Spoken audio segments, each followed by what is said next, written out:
Shalom saudaraku dalam Tuhan. Saudara, mungkin hati kecil Zuma menyesal debat dengan Kristen ini. Karena kenapa? Kristen ini sangat hebat, pintar, cerdas, dan cukup paham Al-Quran. Sehingga di akhir perdebatan mereka, Zuma tidak berkutik, bahkan malu dengan ucapannya sendiri. Langsung saja kita lihat videonya terlebih dahulu, setelahnya kita berkomentar di kolom komentar. Dan dukung Apologet Kristen dengan tekan tombol like dan share video ini supaya menjadi berkat bagi banyak orang.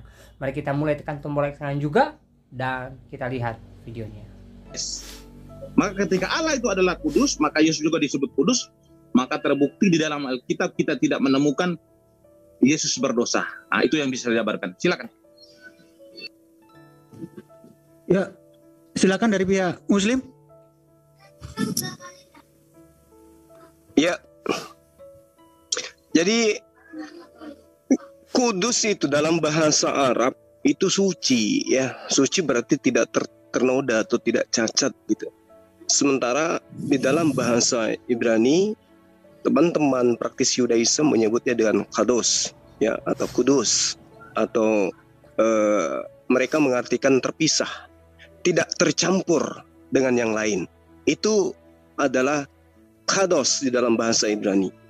Nah, kalau misalnya kemudian ada esensi pencipta tercampur dengan makhluk, itu tidak lagi suci namanya. Itu tidak lagi kudus, bukan disebut lagi kados, tapi dia disebut makhluk. Makhluk berarti ada sisi di mana makhluk ini tidak lagi disebut sebagai makhluk, tidak disebut lagi maha suci. Suci mungkin sebagaimana Al-Quran menerangkan bagaimana kemudian Nabi Isa alaihissalam itu disebut sebagai laki-laki yang suci. Ya, qala innama ana rasul rabbiki li ahaba laki gulaman zakiyya. Boleh dia disebut sebagai anak laki-laki yang suci, tapi tidak bisa lagi disebut sebagai maha suci, Al-Quddus, nggak bisa. Karena dia bercampur. Jadi kalau dalam bahasa Ibraninya saja sudah tidak kena terhadap makhluk, ya, maka itu sudah jelas bahwa kemudian yang maha suci adalah dia yang bukan makhluk. Siapa dia? Khalik. Dan itu adalah Allah. Ya, Allah memiliki itu. Yusabbihu lillahi ma fis samawati wa ma fil ard, malikil quddusil azizil hakim. Itu valid itu. Bahwa yang disebut maha suci hanya Allah.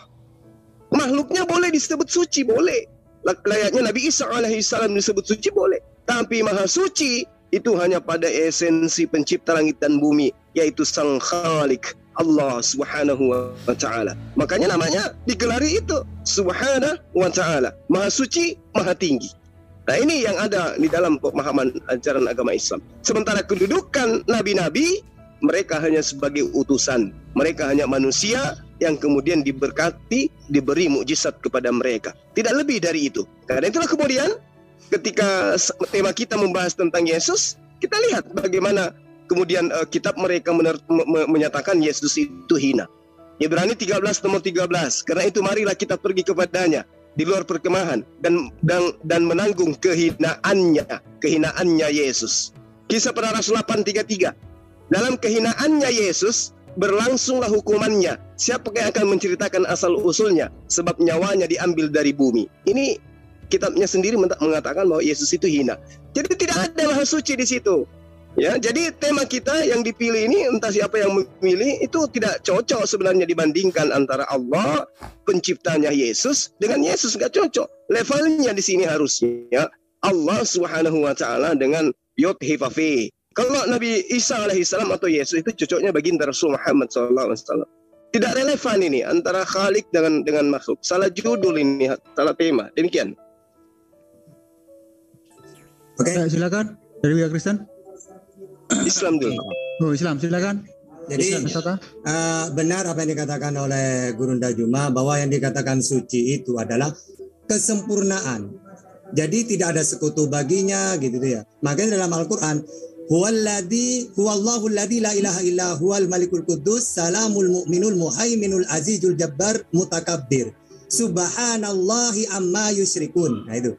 Dialah Allah yang tiada Tuhan selain Dia. Salam satu Tuhan.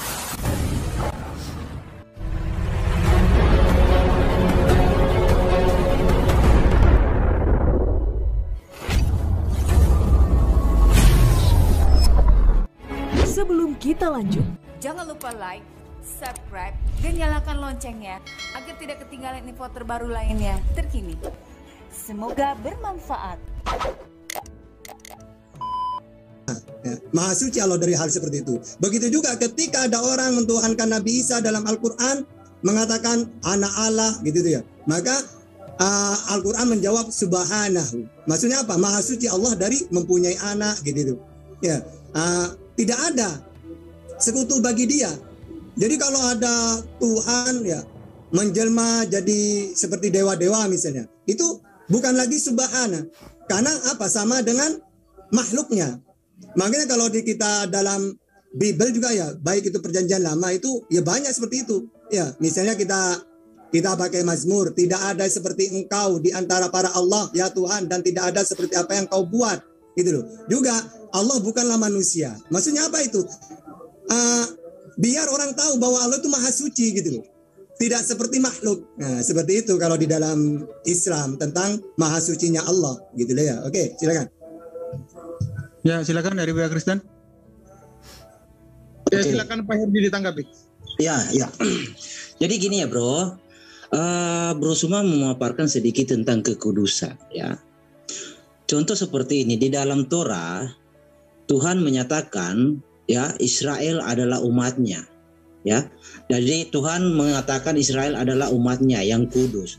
Bahkan ketika berpuasa, puasa besar, sabat besar, mereka Tuhan menyatakan kuduskanlah dirimu.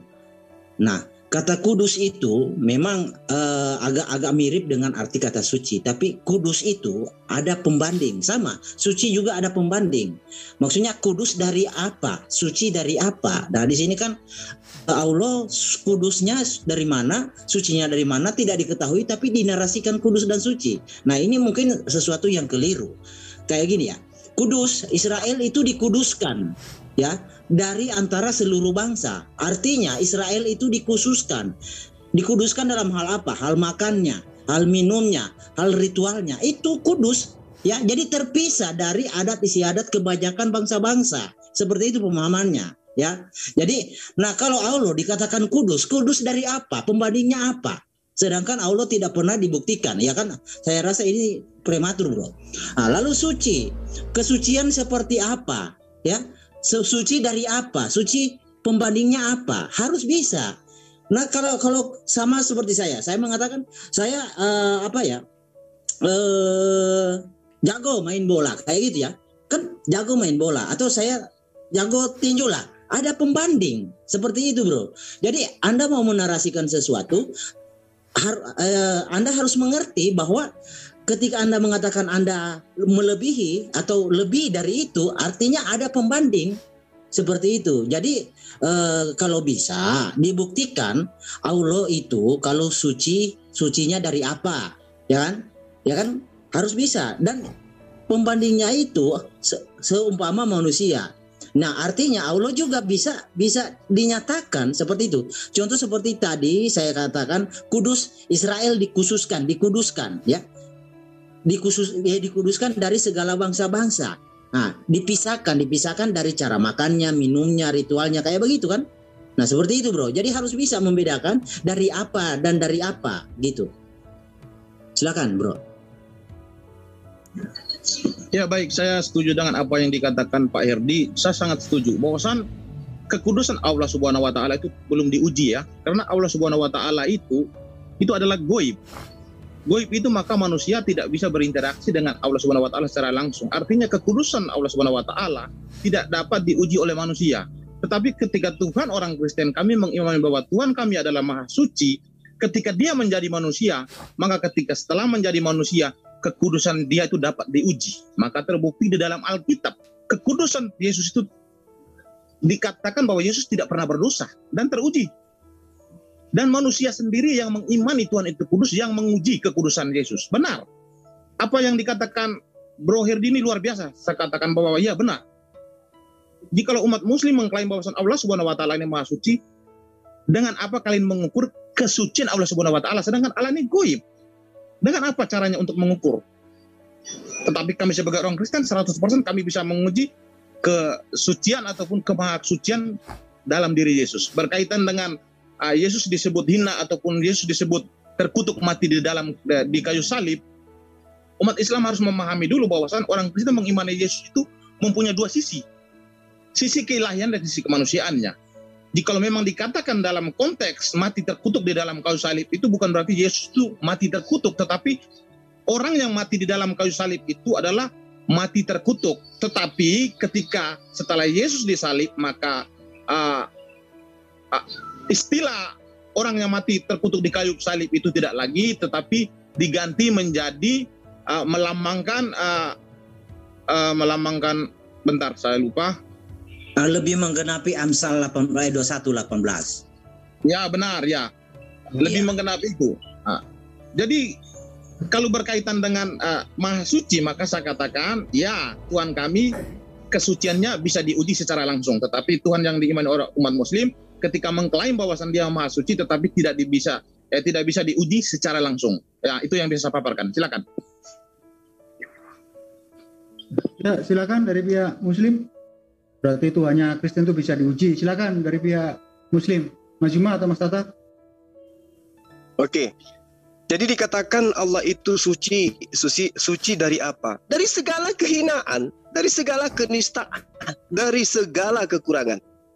Coba tunjukkan mana kekurangan Allah, mana kehinaannya Allah, mana kenistaannya Allah. Pertanyaan yang sama, apakah Anda mau ditunjukkan kehinaannya Yesus? Sementara dalil sendiri mengatakan Yesus itu hina. Kalau kemudian Anda mengatakan harus ada pembanding, tidak bisa. Allah Subhanahu wa Ta'ala tidak bisa dibandingkan dengan apapun. Tak bisa, karena Dia bukan makhluk. Yang bisa dibandingkan itu adalah makhluk. Allah pencipta langit dan bumi nggak bisa dibandingkan dengan apapun. Dia Maha Suci, namanya Maha Suci. Berarti Dia tidak memiliki noda sedikit pun. Nah, kemudian ketika Anda mengatakan Tuhan kami adalah suci, Maha Suci karena bisa menyatakan diri. Dan bisa kemudian Tuhan yang umat Islam tidak bisa kemudian berhubungan dengan manusia, Anda keliru. Allah menerangkan di dalam Al-Quran, Allahu la ilaha illa wal hayyul qayyum la ta'khuzuhu sinatu wala naum.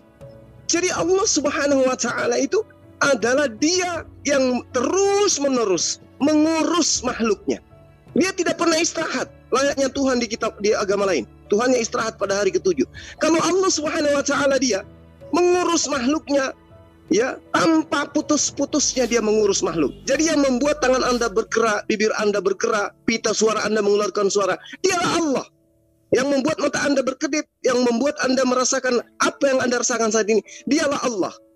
Bukan Anda yang menggerakkan tangan Anda sendiri, tapi ada esensi di luar daripada kekuatan yang Anda punya, yang kemudian menggerakkan apa yang ada pada diri Anda. Dan itulah Allah Subhanahu wa Ta'ala. Kemahasucian Allah itu nggak bisa dibandingkan. Saking sucinya, tidak bisa dibandingkan dengan apapun. Nah sekarang kalau Tuhan Anda dibandingkan antara Samson dengan Yesus, kelihatannya Samson lebih sakti. Nah itu. Lalu kemudian kalau dikatakan bahwa Yesus itu Maha Suci, ya, belum ada nabi yang disebut sebagai nabi terkutuk di atas tiang salib. Hanya nabi Anda, hanya Tuhan Anda. Ya itulah kehinaan Tuhan Anda. Dan Anda katakan itu Maha Suci. Itu dari mana ke mana itu? Jadi Anda harus memahami suci, kudus dalam bahasa Arab, kados dalam bahasa Ibrani, agar paham Maha Suci itu apa maksudnya. Demikian. Ya, terima kasih. Silakan. Oke, jadi Maha Suci itu memang beda ya antara perjanjian lama dengan Kristen. Kalau kita pakai perjanjian lama dengan Islam sama. Jadi Maha Suci itu tidak ada bandingan. Tidak ada perbandingnya. Misalnya Yesaya 49 ayat 18. Jadi dengan siapa hendak kamu samakan Allah, dan apa yang dapat kamu anggap serupa dengan Dia. Nah itulah. Ya, makanya dalam perjanjian lama itu Allah tidak mau turun ke bumi karena bumi ini tidak memuat kekuasaannya seperti 2 Tawarik 6:18 ya. Itu kan tidak mau turun. Nah sehingga Maha Suci di situ tidak serupa dengan apapun, tidak mau jadi manusia, tidak mau turun ke dunia, tidak serupa dengan apapun gitu. Terus kata-kata Israel dikuduskan dari bangsa-bangsa, maksudnya saat itu Israel itu dikuduskan karena umat pilihan, karena Allah mengutus nabi-nabi untuk mereka sehingga mereka mengenal Tuhan. Sedangkan di luar Israel saat itu Allah belum mengutus, sehingga tidak kudus karena mereka tidak mengenal Tuhan. Di Arab sendiri masih menyembah Lata, Uzza, Manat. Nah Israel saat itu kenapa kudus? Karena Allah mengutus nabi-nabi untuk mereka. Nah terus Allah itu suci. Suci dari apa? Ya suci dari tadi itu. Tidak sama dengan apapun, tidak disekutukan, tidak mau jadi manusia. Allah bukan manusia, juga tidak mau turun. Tidak serupa dengan apapun. Itu yang dimaksud suci itu gitu. Oke, lanjut. Baik, terima kasih. Silakan dari pihak Kristen. Ayo Pak Herdi, silakan Pak Herdi. Oke, jadi gini ya kawan-kawan, saya kasih contoh. Ustadz Tata mengatakan saya ini jago nembak, ya. Tapi Ustadz Tata tidak tahu saya ini betul-betul jago nembak atau tidak, ya kan? Nah bisa saja Ustadz Tata ini, ya, dia menjadi seorang yang bersaksi dusta. Karena dia tidak tahu keadaan saya, lalu menarasikan saya seorang penembak, ya kan? Penembak gitulah dalam hal ini saya, ya kan? Nah, padahal saya sendiri bukan penembak. Nah, ini kan sesuatu kesaksian bohong, tidak pernah bisa diuji. Nah, itu yang saya maksudkan, bro. Jadi kalau Anda menarasikan Allah Subhanahu Wa Taala kudus, tadi sudah dijelaskan sedikit kata kudus itu memisahkan, artinya ada pembanding. Suci juga seperti itu. Suci ada pembanding. Sucinya dari apa? Ya kan harus ada pembanding. Lalu Anda di sini bernarasi, Anda berdua menarasi suci kudus, tapi tidak ada data. Ya, tidak ada data, tidak ada bukti. Nah, artinya di sini Anda berdua seperti menarasikan suatu kesaksian bohong. Contoh seperti saya yang sudah saya contohkan tadi, bro. Ya, bahwa Ustadz Tata menarasikan saya penembak gitu, tapi dia tidak tahu, saya tidak tahu nembak. Ya kan? Artinya kesaksian apa yang dinarasikan Ustadz Tata itu bohong, ya kan? Seperti itu yang kalian narasikan. Nah, berbeda dengan apa yang ada dalam keimanan kami. Yesus itu teruji, ya. Bahkan dalam Quran meskipun samar-samar dikatakan suci, ya kan? Seperti itu. Itu ada. Dibenarkan loh meskipun samar-samar dalam pemahamannya. Ya, tetapi berbeda dengan Allah. Kalian ini menarasikan sesuatu yang belum pernah bisa diteliti, belum pernah bisa diuji. Ya. Bahkan tidak tahu di mana eksistensinya, ada atau tidak. Ya kan ini semacam kesaksian bohong, bro. Silakan. Tambahkan, bro.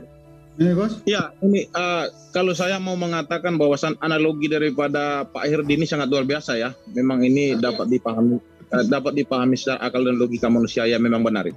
Jadi berkaitan dengan kesucian Tuhan yang kami imani, yaitu khususnya orang Kristen, Yesaya 57 ayat 15 itu ya klaim dari Tuhan yang kami imani bahwasan Akulah Allah yang maha tinggi dan maha suci yang hidup selama-lamanya. Aku tinggal di tempat yang tinggi dan suci. Tetapi aku tinggal juga bersama orang-orang yang rendah hati dan yang bertaubat daripada dosa, supaya aku dapat memulihkan keyakinan dan harapan mereka. Jadi Tuhan ini tinggal di atas tata yang tinggi bersama orang-orang kudus, artinya orang-orang suci. Lalu Ustadz Tata mengatakan bahwasan Tuhan itu tidak pernah turun. Dari mana Ustadz Tata tahu? Tuhan yang diimani oleh orang Kristen itu ketika dia berbicara dengan Musa di Gunung Horeb dan Sinai itu, Tuhan turun dalam rupa awan dan api. Tetapi bukan Bapa itu yang turun, tetapi firman-Nya. Firman-Nya itu bisa terikat oleh ruang dan waktu, tetapi Bapa tidak bisa terikat oleh ruang dan waktu. Maka fungsi daripada firman ini untuk membuktikan kebenaran yang diklaim oleh Tuhan kami. Ketika Tuhan kami mengklaim bahwasan Dia adalah Maha Suci, maka harus diuji oleh umat-Nya. Maka Tuhan berkata, ujilah aku jika kalian mau. Maka dengan berkata demikian, Tuhan membuktikan menjadi manusia supaya diuji oleh umat-Nya bahwasan Dia adalah Tuhan yang benar. Jika kalian menemukan dalam diriku ada dosa, maka aku bukanlah Tuhan yang benar. Tetapi terbukti di dalam Alkitab, satu pun tidak ada yang kita temukan Yesus berdosa. Luar biasa. Pak Herdi luar biasa, silakan. Ya, sudah cukup. Silakan dari pihak Muslim. Mas Jumat, baik. Oke, baik. Tadi saudara saya mengatakan Allah itu tidak ada, ya disebabkan karena mata Anda itu tidak bisa melihatnya. Ya, itu biarkanlah yang lain menilai pernyataan Anda itu. Nah, kemudian ketika Anda mengatakan di dalam Yesaya 57:15 atau apa yang diterangkan di dalam Yesaya 5 nomor 16 bahwa akulah Allah yang maha tinggi dan yang maha suci yang hidup selama-lamanya. Aku tinggal di tempat yang tinggi dan suci, tetapi aku tinggal juga bersama-sama dengan orang yang rendah hati dan yang bertaubat daripada dosa, supaya aku dapat memulihkan keyakinan dan harapan mereka. Ini kenanya kepada Allah Subhanahu wa Ta'ala, bukan kepada Yesus. Gak ada nyambungnya dengan Yesus ini. Ini Allah di tempat yang tinggi, makanya disebut Ta'ala. Lalu kemudian dia maha suci, makanya disebut Subhanah. Yesus mana ada pernah disebut seperti itu. Dia makhluk. Lalu kemudian ketika diterangkan dalam data Yesaya 57 nomor 15, kan di situ dikatakan bahwa tetapi aku tinggal bersama-sama dengan orang yang rendah hati. Apa maksudnya? Itu diterangkan di dalam Al-Quran surah Kahf ayat 16.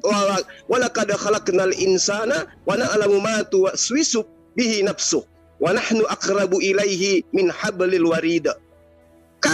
Aku Allah lebih dekat kepada mereka daripada urat lehernya. Berarti Allah menyertai dengan orang-orang yang beriman. Bukan berarti wujudnya yang datang, tapi kemuliaannya, kebesarannya.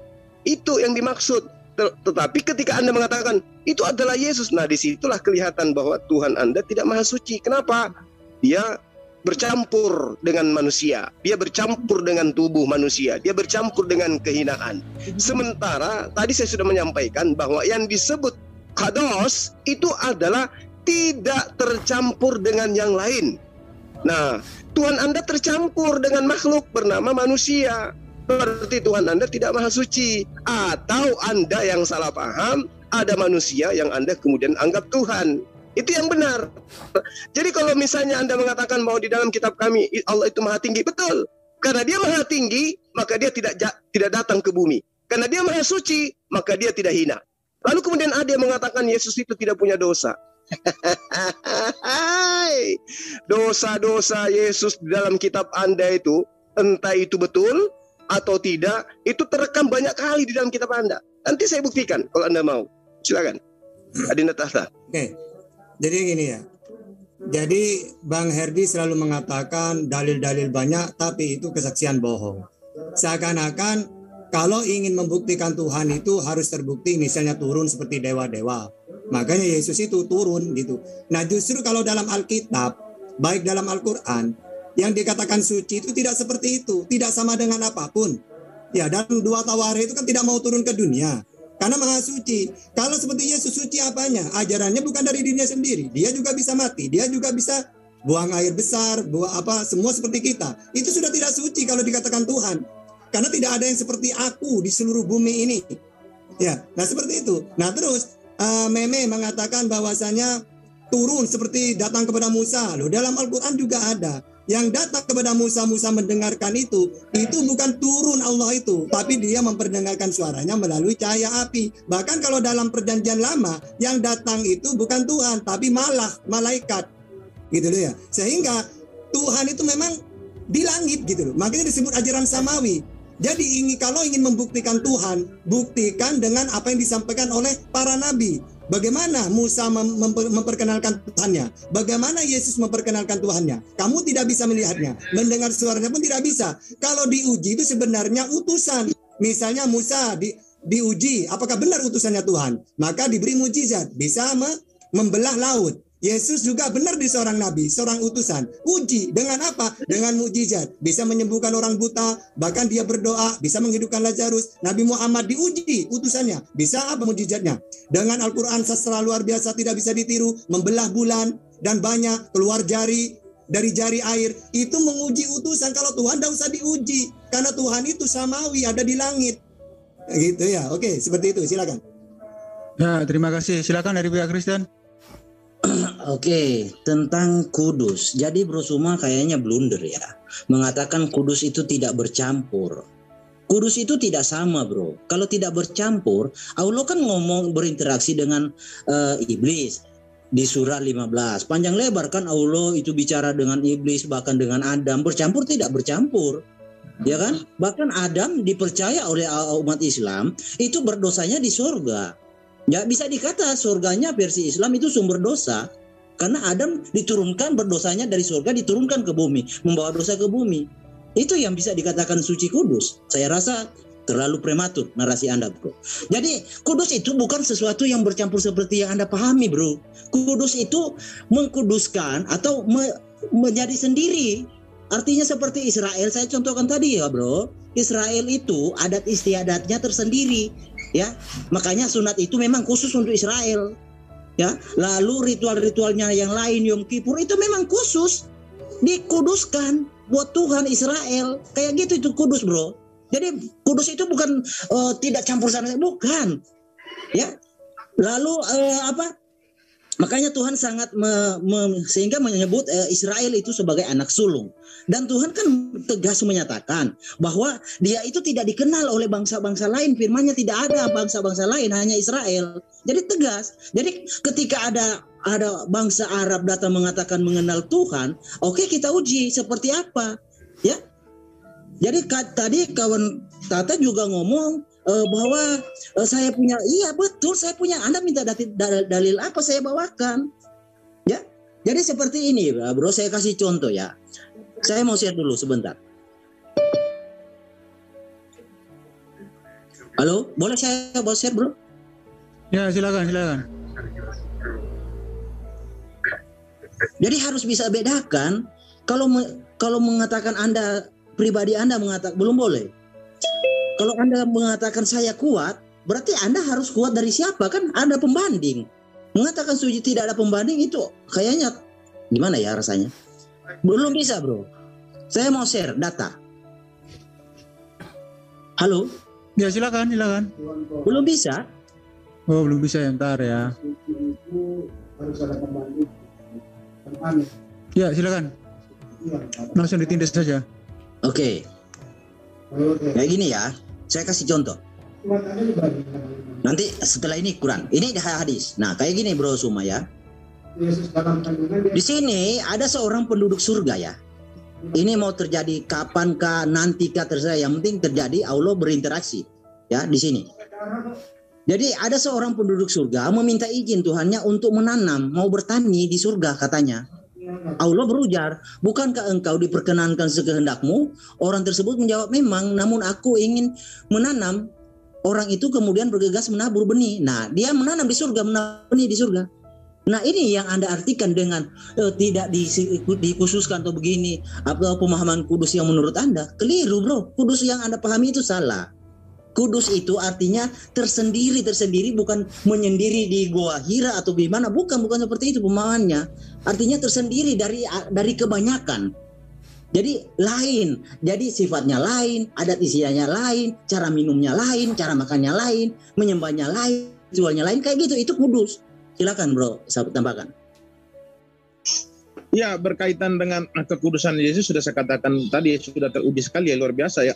Karena begini, ketika di perjanjian lama wawasan Tuhan itu mengklaim wawasan dia itu berada di atas tatanya atau di tatanya yang tinggi yang maha suci ya. Di sini juga di Ibrani 4 ayat 16 juga Yesus juga disebut berada di atas tata yang maha tinggi.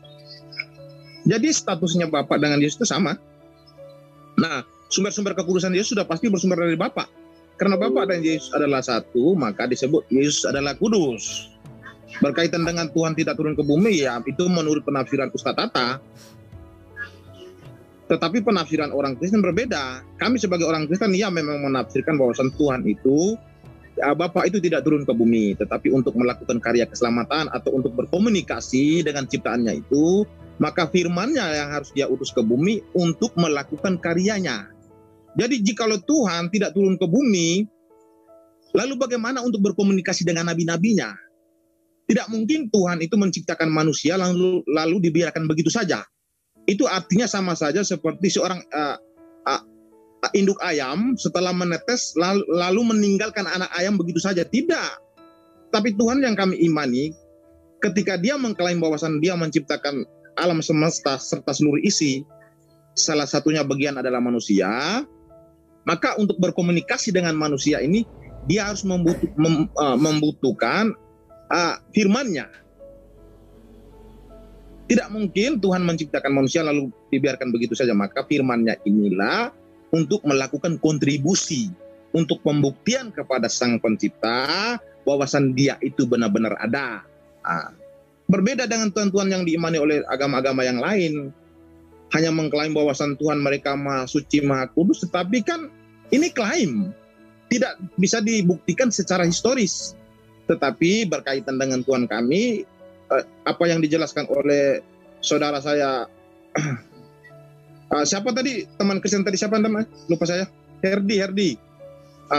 Saudara Herdi ini menjelaskan sangat lumayan ya, bahwasan kekudusan Tuhan itu harus diuji, tidak bisa hanya diklaim. Kalau untuk mengklaim saja, saya juga bisa mengklaim, tetapi klaim itu harus dibarengi dengan perbuatan. Dan terbukti Tuhan kami ketika dia mengklaim bahwasan dia adalah Maha Suci, Maha Tinggi, Maha Besar, maka dia diuji. Maka pada zaman Yesus, manusia langsung mengujinya.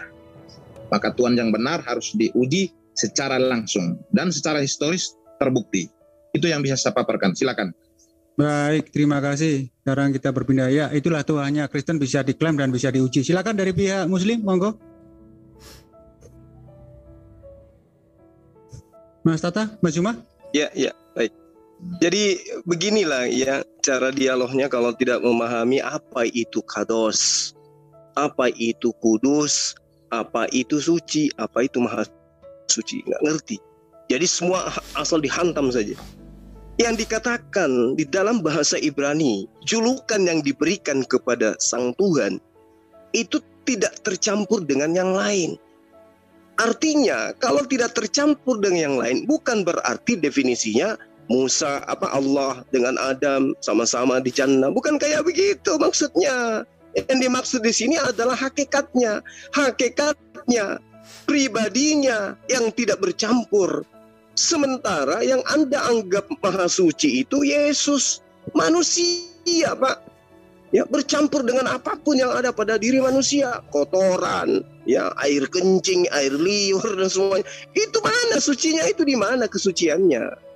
Belum lagi kalau kita melihat data-data, bagaimana kemudian perbuatannya dia ketika dia hidup di dunia, ya, mengajak orang pergi ke pesta, kemudian merubah minuman menjadi anggur, lalu kemudian menghardi orang-orang dengan sebutan anjing, memanggil orang dengan sebutan goblok. Di mana sucinya orang kayak begini?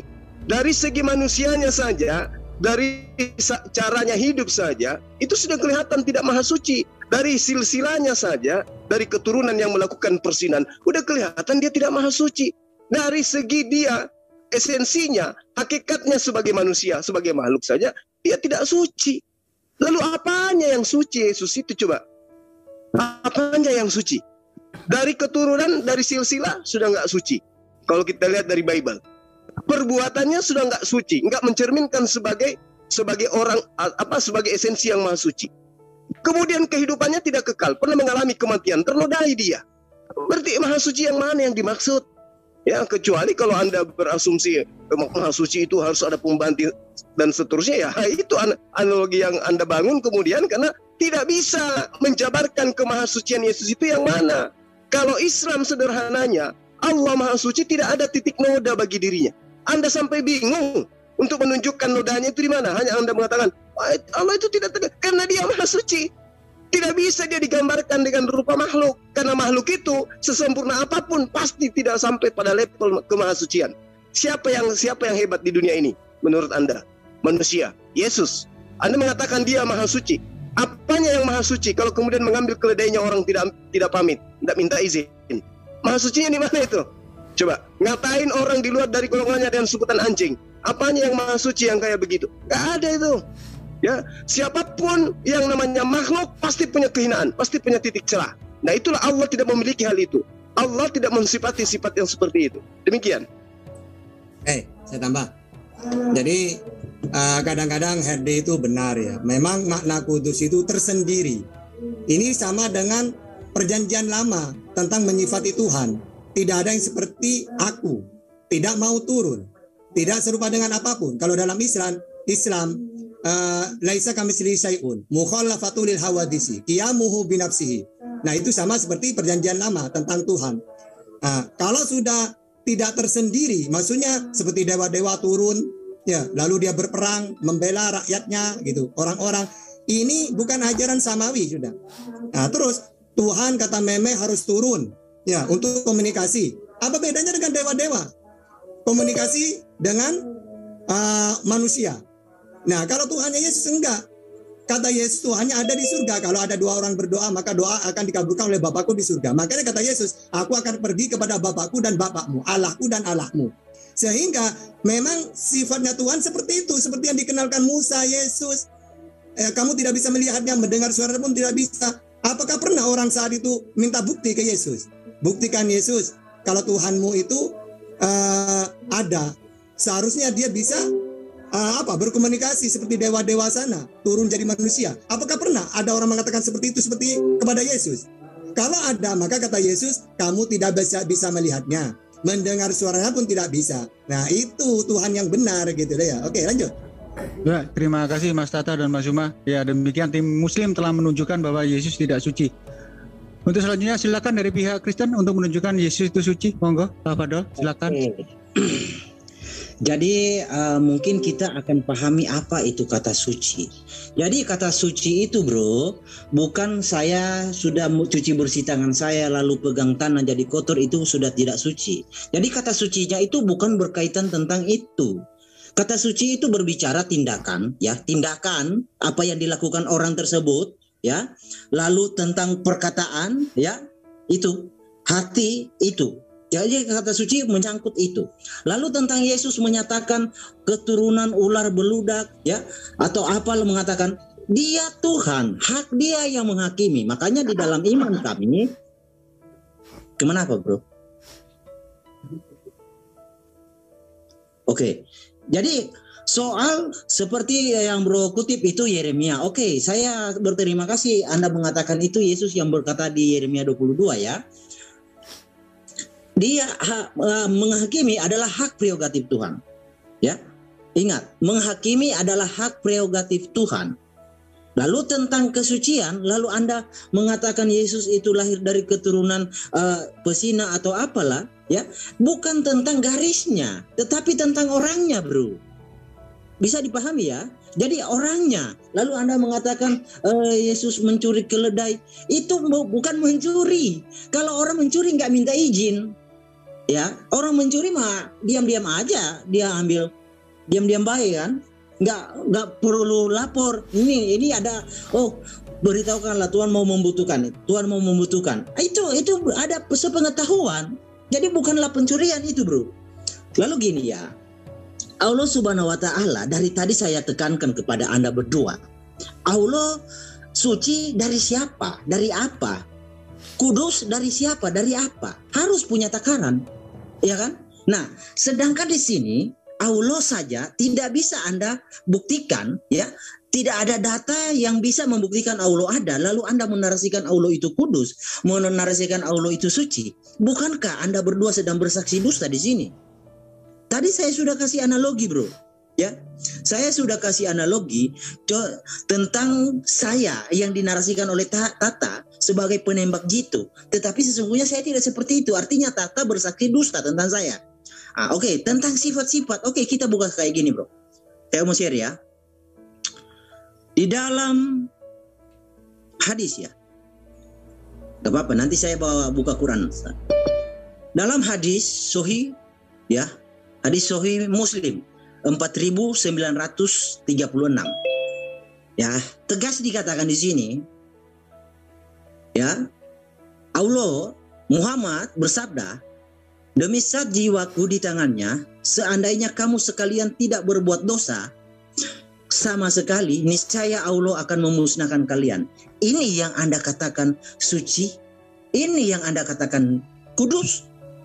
Allah di sini tegas akan membinasakan orang yang tidak berbuat dosa. Nah, dosa itu adalah tindakan. Jadi kita harus kadang kawan-kawan ini tidak mengerti apa itu dosa. Ya, dosa itu tindakan yang dilakukan dengan yang dilakukan dengan bisa dengan nyata ya. Artinya dimengerti, sadar. Jadi orang melakukan tindakan itu dengan sadar, itu baru bisa disebut dosa. Ya. Jadi dosa itu tindakan yang dilakukan dengan sadar. Nah, di sini Allah menarasikan bahwa siapa saja yang tidak berbuat dosa sama sekali, niscaya Allah akan memusnahkan. Nah, kekudusan Allah di mana letaknya di sini? kesucian Allah di mana letaknya di sini? Bukankah iblis juga melakukan hal sedemikian rupa? Bukankah iblis juga mengajarkan untuk berbuat maksiat, berbuat dosa? Ya kan? Contoh lagi saya bawa ya. Sorry kawan-kawan, ini kan tentang karena kawan-kawan tidak bisa membuktikan, ya saya buktikan sendirilah dengan kata-kata aja, dengan narasi-narasi. Tapi Allah kan tidak bisa dibuktikan. Bukhari 2983. Oke.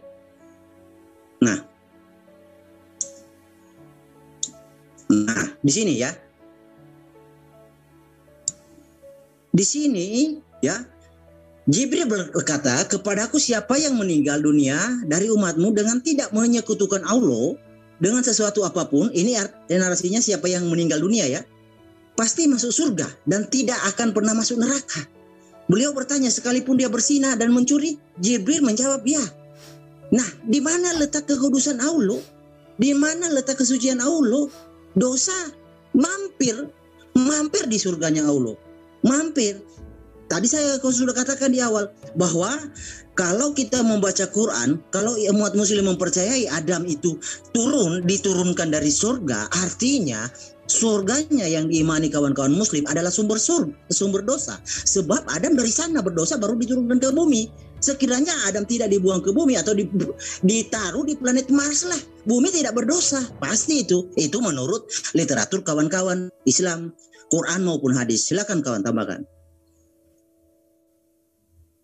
Baik, saya hanya mau menyangga keterkaitan tentang Yesus mengatakan bahwa orang itu adalah anjing. Ya, benar.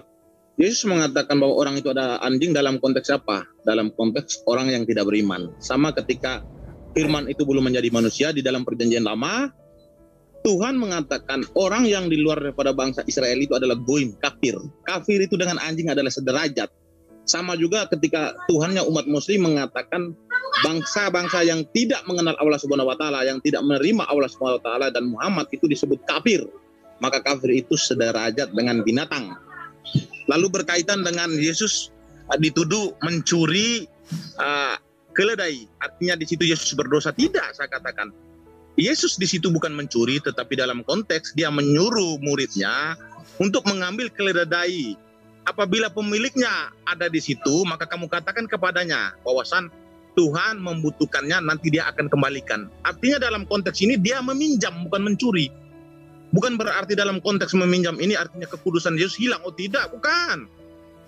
Salah. Yang kedua, yang ketiga berkaitan yang dikatakan oleh Ustaz Tata bahwasan Tuhan itu tidak mungkin turun ke bumi. Kalau Tuhan turun ke bumi artinya konsep ketuhanan itu sama seperti dewa-dewa. Oh tidak. Tuhan kami itu ketika turun ke bumi berbicara dengan Musa di Gunung Horeb itu bukan Bapa yang turun, tetapi firman-Nya turun ke dunia itu untuk berkomunikasi dengan Musa, tetapi dia mengambil media, contoh seperti media api, awan, ataupun malaikat. Supaya apa media-media itu diambil? Supaya komunikasi dengan Nabi itu terarah. Nah itulah kuncinya Tuhan kami mempunyai karya. Berbeda dengan Tuhan yang lain ketika mereka mengklaim bahwa Tuhannya itu maha tinggi, maha besar, maha suci, maha pencipta. Tetapi pada kenyataannya kontribusinya tidak ada. Pembuktian kepada ciptaannya ini tidak bisa kita buktikan secara historis, tidak. Tetapi Tuhannya orang Kristen sangat luar biasa. Lalu berkaitan dengan Yesus berkata bahwasan di Yohanes 5:37 ya, Bapa yang mengutus aku, dialah yang bersaksi tentang aku. Kamu tidak pernah mendengar suaranya, rupanya pun tidak pernah kamu lihat. Nah, di konteks ayat ini tidak membicarakan secara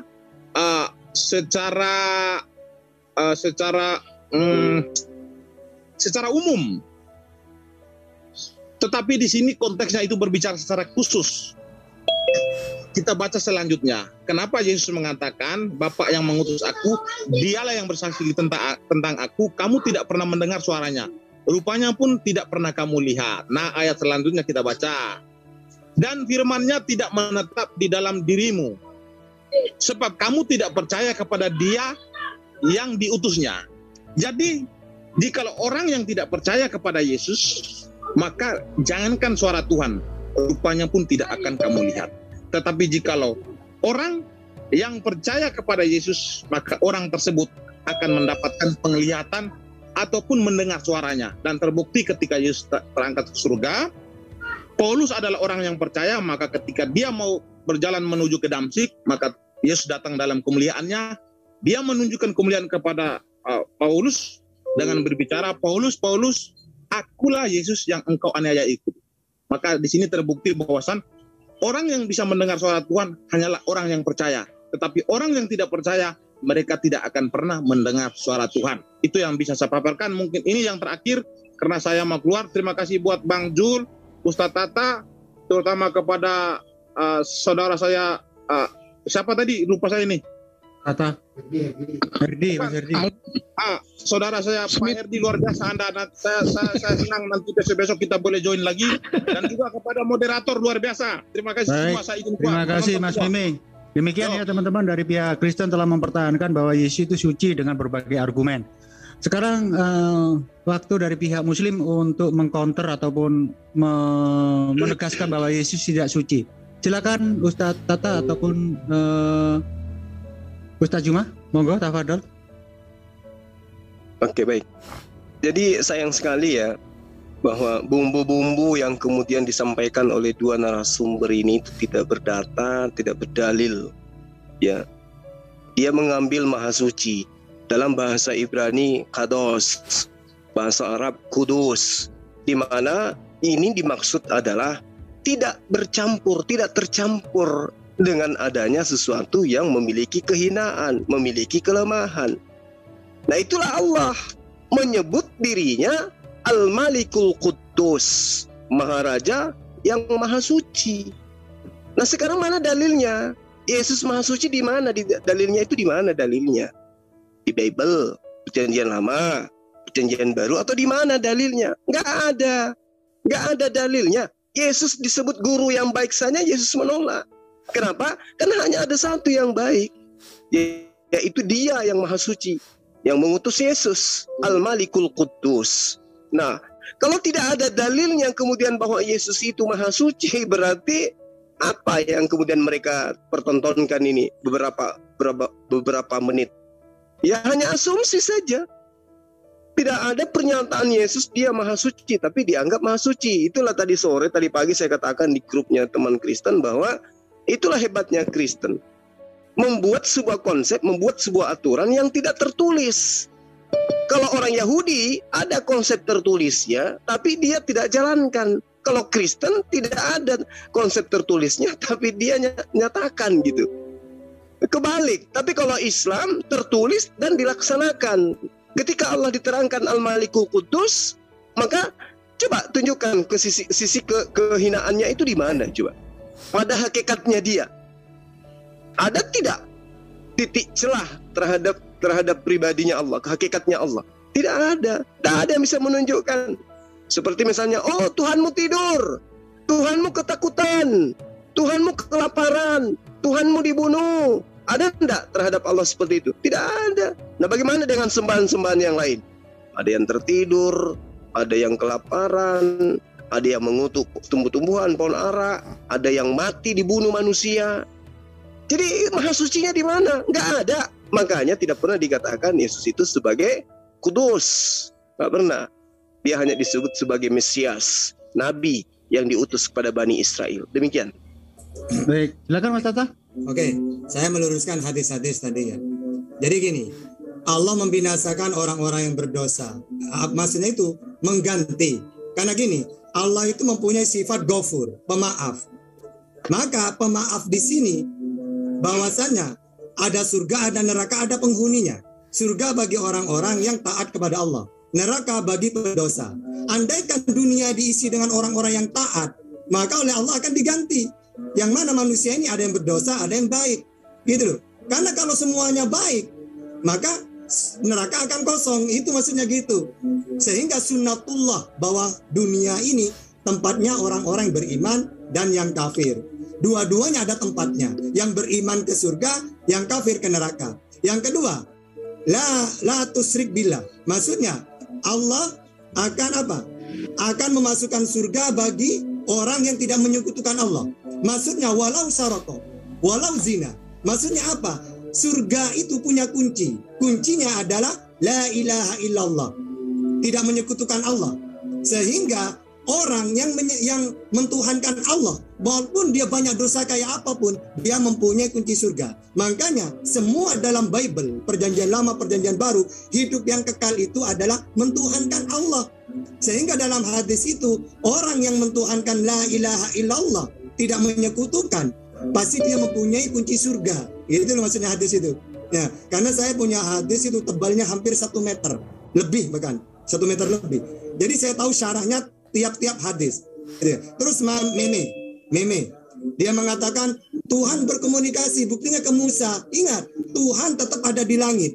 Musa hanya mendengarkan suaranya melalui api. Misalnya saya ingin bicara dengan Gurunda Juma di Makassar, apakah saya harus datang ke sana? Tidak. Saya memperdengarkan suara saya lewat HP. Bukan berarti HP itu saya. Sama dengan Musa. Makanya wa kallamallahu Musa taklima. Allah bicara dengan Musa dengan kalam yang sempurna. Tapi Allah tidak turun, hanya memperdengarkan suaranya melalui api. Itu maksudnya. Makanya Al-Qur'an itu jelas gitu ya. Masalah per ayat semuanya. Gitu. Oke, lanjut. Baik, terima kasih Mas Tata dan Mas Juma. Sekarang waktu giliran daripada pihak Kristen. Silakan dari pihak Kristen. Oke. Moderator. Ya, silakan.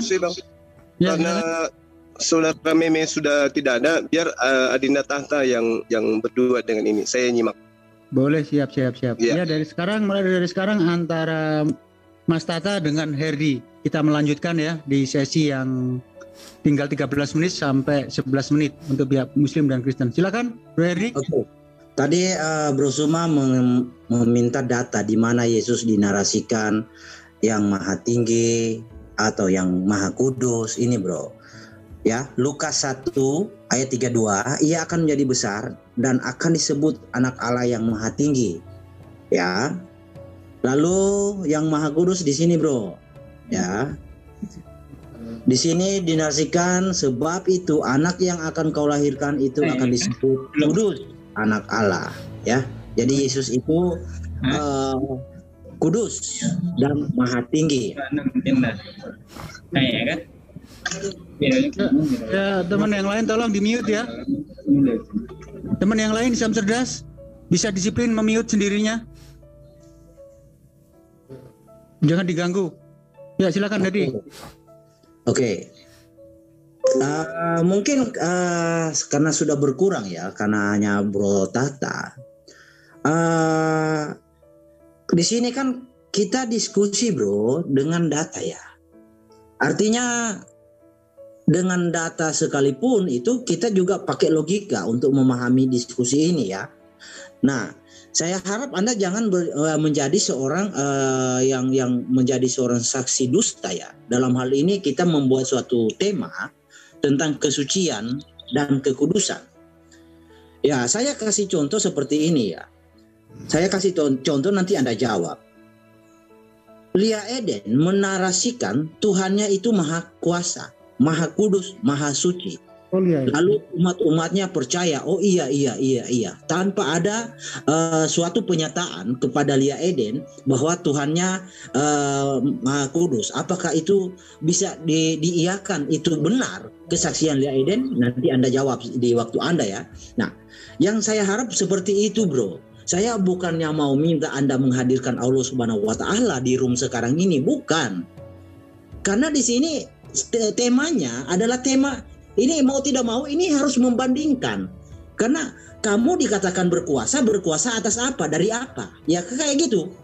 Kamu dikatakan suci, ya itu dari apa? Suci dari apa? Kamu dikatakan orang saleh dari apa? Dari apa? Kan ada pembanding, ya. Seperti itu, Bro. Jadi bro harus bisa memahami topik ini. Kalau memang tidak bisa dijawab, ya udah bilang aja. Kami jawabnya hanya sebatas narasi saja. Tidak ada data faktual yang bisa membuktikan bahwa Allah memang bisa dibuktikan kesuciannya, karena itu hanya sebatas narasi. Ngomong aja jujur, nggak apa-apa, Bro. Kalau memang tidak ada. Nah, dalam hal ini kan Anda membawa tentang Yesus. Tuhan tidak mungkin datang ke dunia. Dengan sendirinya Anda mengatakan tidak mungkin, ada sesuatu yang tidak mungkin bagi Tuhan, itu keliru. Lagian tidak mungkinnya bukan dosa. Kalau tidak mungkinnya dosa, mungkin orang akan berpikir 2 kali, iya. bukan tidak mampu melakukan, tapi tidak akan melakukan itu. Nah, tapi ini bukan tentang dosa. Allah hadir ke dunia, menyatakan dirinya di kuasanya, sudahlah menyatakan dirinya, menyatakan kuasanya untuk membuktikan dia kudus suci, harusnya bisa. Kepada Muhammad disaksikan dengan kawan-kawan harus bisa, ya kan? Ya, tapi Anda mengatakan tidak mungkin. Nah, ini sesuatu yang keliru bagi Allah Anda yang sembah itu, karena ada ketidakmungkinan, artinya ada keterbatasan bagi Allah untuk hadir. Mungkin alasannya begini, Bono, saya nggak tahu. Tapi sesuatu yang Anda narasikan itu mendiskreditkan bahwa Allah itu tidak maha kuasa, tidak maha solusi untuk menyatakan dia ada. Karena kan harus dengan narasi kawan-kawan sampai kayak giling-giling kan bernarasi begini begono, ya kan? Semua itu, bro, kalau kita bawa dalam fakta persidangan, narasi itu tidak bisa diterima karena memang itu suatu kesaksian yang tidak ada buktinya, hanya sebatas asumsi. Apa yang dibahas oleh apologet Kristen dengan Juma di video tadi, ya. Juma berusaha membuktikan bahwa Tuhannya dia suci dan kudus, sementara Juma menarasikan bahwa Yesus itu hina menurut ayat Alkitab. Tapi saudaraku dalam Tuhan, ya, tentu saja Juma mengatakan hal itu bukan berdasarkan pengetahuannya terhadap Alkitab, tetapi sebaliknya justru karena dia tidak mengerti Alkitab, dia tidak bisa menerjemahkan atau menafsirkan Alkitab dengan baik. Dia hanya bermodalkan membaca ayat Alkitab lalu menafsirkannya sesuka hatinya. Dia mengutip beberapa ayat, misalnya dalam kitab Ibrani yang mengatakan Yesus hina. Dan saudara dalam Tuhan, sebenarnya kehinaan Yesus bukan karena memang benar-benar dia hina, tetapi kehinaannya untuk menyelamatkan orang percaya. Dia rela mengalami semua itu untuk apa? Ya, untuk orang percaya, supaya orang percaya tidak mengalami hal yang serupa, tetapi orang percaya mengalami kemenangan di dalam Tuhan Yesus Kristus. Nah, tentu saja Juma tidak paham hal itu, ya. Juma tidak paham kenapa sih Yesus harus datang ke dunia ini. Kenapa sih Yesus harus menanggung dosa umat manusia, bahkan terlihat hina gitu loh. Padahal ya, Yesus melakukan ini semua untuk orang-orang kudusnya, supaya setiap orang yang percaya kepadanya tidak binasa melainkan beroleh hidup yang kekal, kata firman Tuhan, ya. Jadi saudaraku dalam Tuhan, Juma juga tidak mengerti konsep dosa di dalam Alkitab dan konsep penebusan dosa yang dilakukan oleh Yesus Kristus. Juma tidak paham hal ini. Wajar saja kalau narasi-narasi yang dibangun oleh Juma selalu bertolak belakang dengan apa yang dipesankan oleh Alkitab, ya. Sekali lagi, Yesus datang ke dunia ini, Yesus melakukan pelayanan, bahkan Yesus juga disalib. Semua ini untuk orang percaya, memberikan kemerdekaan kepada orang percaya. Dia menanggung dosa, dia menanggung hukuman dosa, supaya orang percaya tidak menanggung hukuman yang sama. Nah, saudara dalam Tuhan, tidak hanya sampai di situ. Setelah mati disalib, Yesus bangkit dari antara orang mati di hari yang ketiga, dan itu dicatat di dalam Alkitab. Bahkan banyak saksi yang menjadi bukti bagi kita bahwa Yesus telah bangkit, ya, terutama murid-muridnya dan orang-orang yang melihat Yesus telah bangkit. Bahkan setelah dia bangkit, dia naik ke surga. Artinya bahwa dia telah menang mengalahkan maut, dan kemenangannya bukan untuk dirinya sendiri, tetapi untuk orang percaya. Sekali lagi, sebagaimana Injil Yohanes 3 ayat 16 mengatakan, karena begitu besar kasih Allah akan dunia ini, sehingga ia mengaruniakan anaknya yang tunggal, sehingga setiap orang yang percaya kepadanya tidak binasa, melainkan beroleh hidup yang kekal, ya. Nah, saudara dalam Tuhan, itulah tujuan daripada Yesus Kristus. Dan sekali lagi, Juma tidak paham hal ini. Bagaimana Juma mengerti tentang Alkitab sementara dia tidak pernah belajar Alkitab dengan baik? Kalau kita bertanya ke Juma, ya, seberapa lama dia mempelajari Alkitab dengan baik, tentu dia tidak bisa menjawab karena dia tidak belajar Alkitab dengan baik, ya. Apalagi kalau kita tanya, apakah dia pernah sekolah tinggi teologi Kristen? Tentu tidak. Lalu bagaimana Juma menafsirkan Alkitab dengan benar kalau dia sendiri tidak pernah belajar Alkitab dengan baik? Wajar saja kalau penjabarannya, penafsirannya terhadap ayat-ayat Alkitab yang dia kutip selalu saja salah, selalu saja ngawur, dan tidak sesuai dengan pesan Alkitab itu sendiri. Nah, saudaraku dalam Tuhan, setelah menonton dan mendengarkan apa yang menjadi perbincangan mereka di video tadi, apa yang menjadi tanggapan saudara? Silahkan tulis di kolom komentar. Tuliskan tanggapan atau komentar yang baik, yang positif, terutama komentar-komentar yang memuji memuliakan nama Tuhan dan yang memberkati kita sekalian. Nah, saudaraku dalam Tuhan, saya tidak terlalu panjang lebar menyampaikan pesan melalui video ini. Semoga video ini menguatkan iman kita, membuat kita sukacita, dan Tuhan Yesus Kristus memberkati kita dari saat ini sampai selama-lamanya. Shalom.